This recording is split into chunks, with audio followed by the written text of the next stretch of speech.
हलचल TV network और आप देख रहे हैं हलचल टीवी न्यूज़।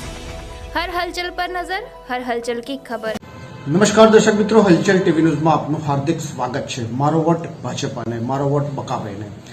આણંદ લોકસભાના ઉમેદવાર મિતેશભાઈ પટેલના સમર્થનમાં આણંદ શહેર ભાજપ પરિવાર દ્વારા વિશાળ બાઇક રેલીનું આયોજન કરવામાં આવ્યું હતું, જે શહેરના જુદા જુદા વિસ્તારોમાં ફરી હતી। યોજાયેલ બાઇક રેલીમાં આણંદ લોકસભાના ઉમેદવાર મિતેશભાઈ પટેલ, ધારાસભ્ય યોગેશભાઈ પટેલ, પૂર્વ ધારાસભ્ય અને અમૂલ ડેરીના વાઇસ ચેરમેન કાંતિભાઈ સોડા પરમાર, નગરપાલિકાના પ્રમુખ જિગ્નેશભાઈ પટેલ, શહેર પ્રમુખ મયુરભાઈ પટેલ, મહામંત્રી સ્વપ્નિલભાઈ પટેલ, અમિતભાઈ ઠાકોર, પૂર્વ જિલ્લા મહામંત્રી નીરવભાઈ અમીન, મયુરભાઈ સુથાર, જિલ્લા મંત્રી શ્વેતલભાઈ પટેલ, વિમલભાઈ ઉપાધ્યાય, વિજયભાઈ પટેલ, જિલ્લા યુવા મોરચા પ્રમુખ પથિકભાઈ પટેલ, ગ્રુપ મીટિંગ સંયોજક હિમેશભાઈ પટેલ, કાઉન્સિલરશ્રીઓ, યુવા મોરચાના કાર્યકરો, આગેવાનો અને બીજેપીના કાર્યકરો ઉપસ્થિત રહ્યા હતા।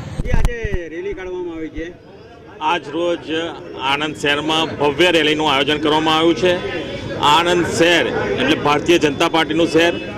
આજે મારી સાથે ધારાસભ્ય યોગેશભાઈ પટેલ, જિલ્લા મહામંત્રી સુનિલભાઈ, શહેરનું સંગઠન મયુરભાઈથી માંડીને સ્વપ્નિલભાઈ, અમિતભાઈ, સર્વ કાઉન્સિલરશ્રીઓ સાથે આજે ખૂબ મોટી રેલી કાઢવામાં આવે છે અને નગરપાલિકાના પ્રમુખ આદરણીય જિગ્નેશભાઈ પણ સાથે છે।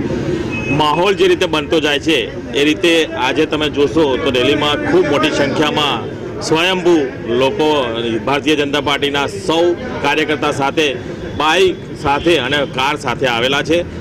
આદરણીય પ્રધાનમંત્રી નરેન્દ્રભાઈ મોદી સાહેબ બીજી તારીખના રોજ જ્યારે આણંદમાં ભવ્ય સભા કરી ગયા છે, ત્યાર પછી આણંદ જિલ્લામાં પૂરામાં એક ભારતીય જનતા પાર્ટીનો ખૂબ મોટો માહોલ બની ગયો છે અને જે રીતનો માહોલ છે એ રીતનો હું કહીશ કે ભારતીય જનતા પાર્ટીનું આણંદના જે રીતના માહોલ છે એ માહોલથી કમળ અહીંયાથી ખીલી અને દિલ્હી સુધી પહોંચશે। ये है हलचल टीवी नेटवर्क और आप देख रहे हैं हलचल टीवी न्यूज़। हर हलचल पर नजर, हर हलचल की खबर।